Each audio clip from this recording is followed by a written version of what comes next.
operação matemática tem a sua operação inversa. Chegou a hora de você conhecer um pouco mais sobre fatoração, que é a propriedade inversa da distributiva. Se você quer conhecer ela e precisa saber calcular, vem comigo!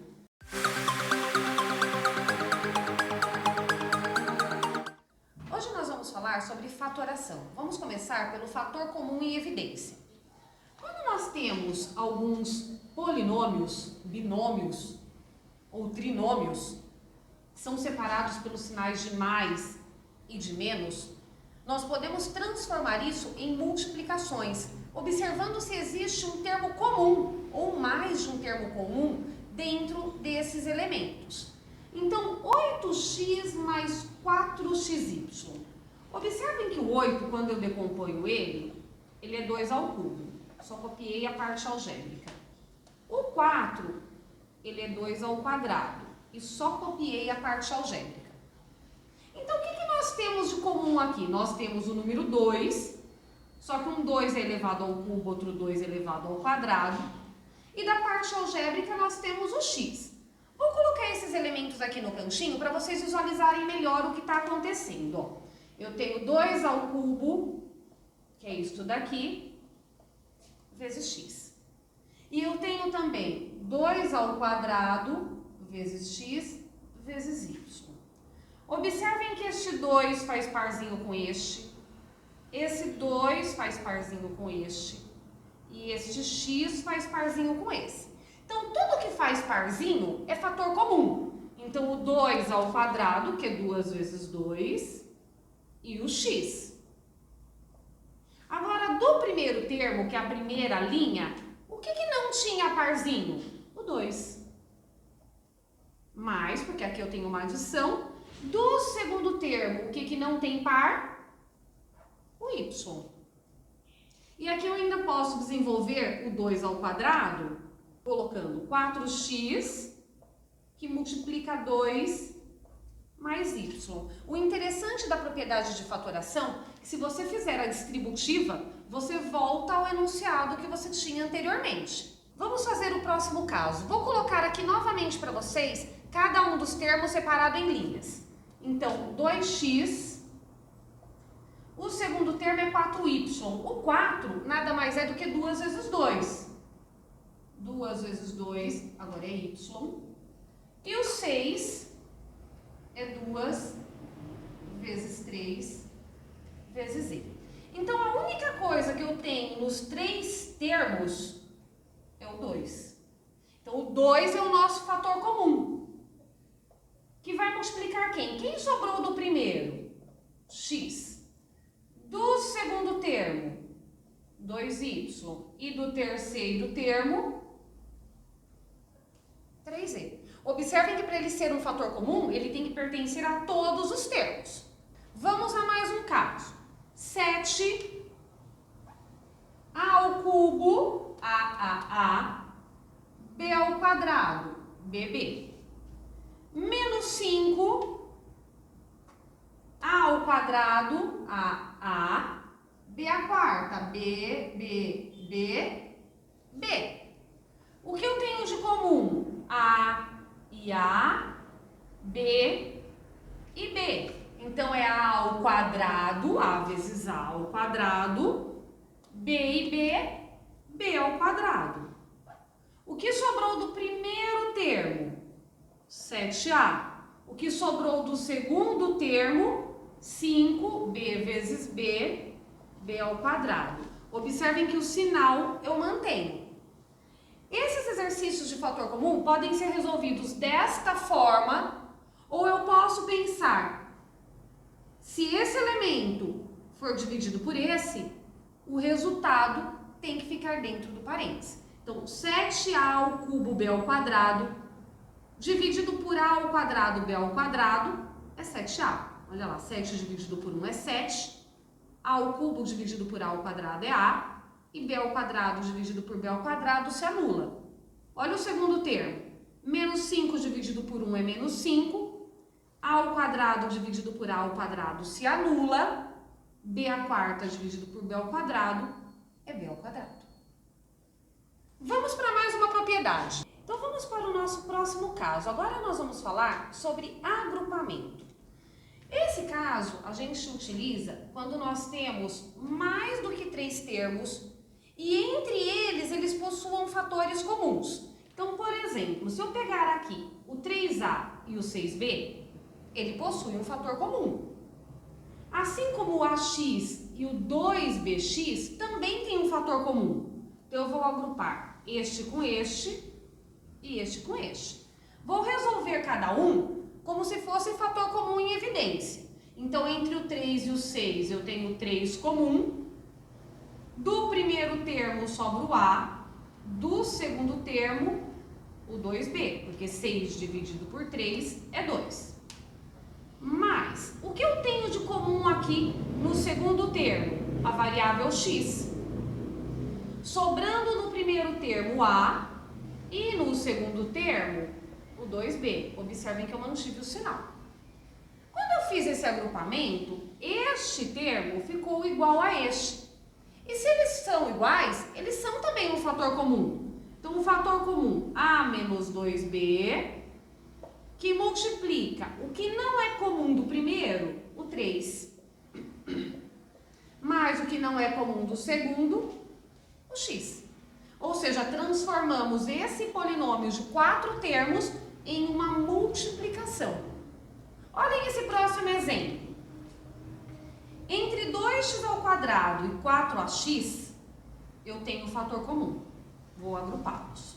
Entre 3xy e 6ay, eu também tenho um fator comum. Vou agrupá-los. Não necessariamente precisa ser o primeiro com o segundo, o terceiro com o quarto, desde que exista fator comum entre os agrupamentos que estiverem sendo feitos. Então, entre 2 e 4, o fator comum é 2. X ao quadrado e x, o x é fator comum. Sobra do primeiro termo x, mais sobra do segundo termo 2a, porque 4 dividido por 2 é 2. Mais, vou para o segundo agrupamento. Entre 3 e 6, o fator comum é 3. Parte algébrica, o que eu tenho de comum é o y. O que sobra do primeiro é o x. O que sobra do segundo é o 2a, porque 6 dividido por 3 é 2 e sobrou esse a também. E novamente, o que eu tenho no primeiro termo eu também tenho no segundo. Então, ele também é um fator comum. Então, x mais 2a, entre parênteses, é um fator comum que multiplica 2x, que é o que sobrou do primeiro termo, mais 3y, que é o que sobrou do segundo termo. Se vocês aplicarem a propriedade distributiva, ele tem que voltar ao enunciado que nós tínhamos. Ele vai ficar exatamente igual. Vamos agora para o nosso terceiro caso. O nosso terceiro caso é o caso da diferença de 2 quadrados. O nome já diz, diferença se trata de subtração. Entre 2 quadrados é porque tanto o primeiro termo quanto o segundo termo apresentam raízes quadradas exatas. Então, olhem só, nós vamos tirar a raiz do primeiro e a raiz do segundo. Raiz quadrada de a ao quadrado, como é quadrado com quadrado, fica a. Raiz quadrada de 25 é 5, porque 5 ao quadrado é 25. Vou subtrair os resultados e multiplicar pelos mesmos valores, somando os resultados. Então, de novo, ó, raiz quadrada de a ao quadrado é a, raiz quadrada de 25 é 5. Coloco eles com a subtração e multiplico por eles com a adição. Vamos para mais um caso. Uma diferença entre 2 termos. Vamos verificar se tem raiz exata. Raiz quadrada de 9 é 3. Raiz quadrada de a ao quadrado é a. E de b ao quadrado é b. Raiz quadrada de 4 é 2. Raiz quadrada de b ao quadrado é b. Vou subtrair eles e multiplicar pelos mesmos valores com a adição. Agora é com você, Boquinha. Então eu preciso fazer a raiz quadrada de m à quarta e a raiz quadrada de menos 1? Isso mesmo, Boquinha. Acompanha aqui comigo, ó. Raiz quadrada de m à quarta, m ao quadrado. E quanto que é a raiz quadrada de 1, Boquinha? A raiz quadrada de 1 é 1. Isso mesmo, porque 1 elevado a qualquer número é sempre 1. Então, raiz quadrada de 1 é 1. Eu tenho uma diferença entre duas raízes exatas. Então, o meu resultado vai ser m ao quadrado menos 1, que multiplica quanto, Boquinha? M ao quadrado mais 1. Muito bem, porque eu coloco os termos uma vez com a subtração e outra com a adição. Já está pronto para a prova, hein, Boquinha?